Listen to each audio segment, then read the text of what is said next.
नमस्कार दोस्तों।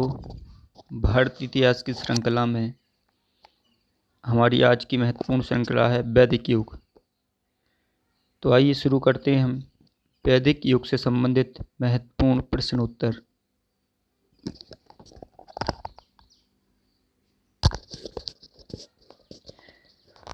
हमारा पहला प्रश्न है, मनुस्मृति की रचना किस काल में हुई? इसका सही उत्तर है शुंग काल में। मनुस्मृति का टीकाकार कौन है? तो मनुस्मृति का टीकाकार मेधातिथि। चार वर्णों का सर्वप्रथम उल्लेख कहाँ पर प्राप्त होता है?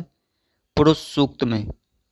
ऋग्वेद में कौन से वैदिक देवता सहस्त्र स्तंभों वाले भवन में निवास करते हुए वर्णित है? इंद्र और अग्नि। किस विदुषी ने वैदिक मंत्रों की रचना की? तो उन महिलाओं के नाम है विश्ववारा एवं घोषा। बौद्ध संघ में प्रवेश पाने वाली पहली महिला कौन थी? गौतमी प्रजापति। ऋग्वेद का कौन सा मंडल पूरी तरह सोम देवता को समर्पित है? इसका सही उत्तर है नवम मंडल। एशिया महाद्वीप के किस देश से बोगज कोई, जिसे हम एशिया माइनर भी कहते हैं, का अभिलेख प्राप्त हुआ है? ईरान से। निम्नलिखित में से किस प्राचीन ग्रंथ में यह कहा गया है कि राजा सबका शासक है ब्राह्मणों को छोड़कर? यह लिखा गया है मनुस्मृति में। किस मूल पाठ में भारतीय गणित से संबंधित प्राचीनतम साक्ष्य मिलते हैं? सुलभ सूत्र, जो कि गणित से संबंधित है। किस महिला के द्वारा वैदिक मंत्रों की रचना की गई? अपाला के द्वारा।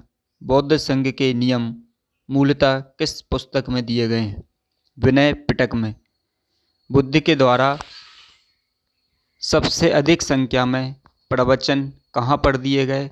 श्रावस्ती में। चार वर्णों का उल्लेख सर्वप्रथम कहाँ मिलता है? सही उत्तर है पुरुष सूक्त में। वैदिक काल में ग्राम का मुखिया कौन था? इसका सही उत्तर है ग्रामणी। पूर्व वैदिक भूमि का स्वामित्व किसके पास था? जो पूर्व वैदिक काल था उसमें भूमि का जो स्वामित्व यानी भूमि का जो मालिकाना हक था वो किसके पास होता था? संपूर्ण कबीले के पास। किसने यह माना है कि आर्यों का मूल निवास आर्कटिक प्रदेश था? बाल गंगाधर तिलक। नर्मदा नदी का उल्लेख कहाँ पर मिलता है? सही उत्तर है शतपथ ब्राह्मण में। भगवान विष्णु का प्राचीनतम उल्लेख कहाँ मिलता है? ऋग्वेद में। कौन सा वेद गद्य में लिखा गया है? यजुर्वेद। किस नदी का ऋग्वेद में केवल एक बार उल्लेख मिलता है? सही उत्तर है गंगा नदी का। गंगा नदी का ऋग्वेद में केवल एक बार ही उल्लेख मिलता है। पुराण संबंधित हैं ऐतिहासिक वंशावलियों से। पुराणों में ऐतिहासिक वंशावली दी हुई है। भारत में बौद्ध धर्म के पतन का कारण क्या था? इसका सही उत्तर है मठों में भ्रष्टाचार। जब मठों में भ्रष्टाचार फैल गया तो भारत में बौद्ध धर्म पतन की ओर चला गया। वैदिक काल में शासन व्यवस्था कैसी थी? राजतंत्रीय शासन व्यवस्था थी। एशिया माइनर का बोगज कोई जो अभिलेख है जो कि ईरान से हमें प्राप्त होता है, किन देवी देवताओं का इसमें उल्लेख किया गया है? तो इसमें इंद्र, मित्र, वरुणा और नासत्य का उल्लेख हमें मिलता है। भारत में ऋग्वैदिक आर्यों का जो निवास स्थान था वो कहाँ पर था? सही उत्तर है सप्त सिंधु प्रदेश। उपनिषदों में दर्शन शास्त्र के किस पक्ष पर सबसे अधिक जोर दिया जाता है? ज्ञान पर। धन्यवाद।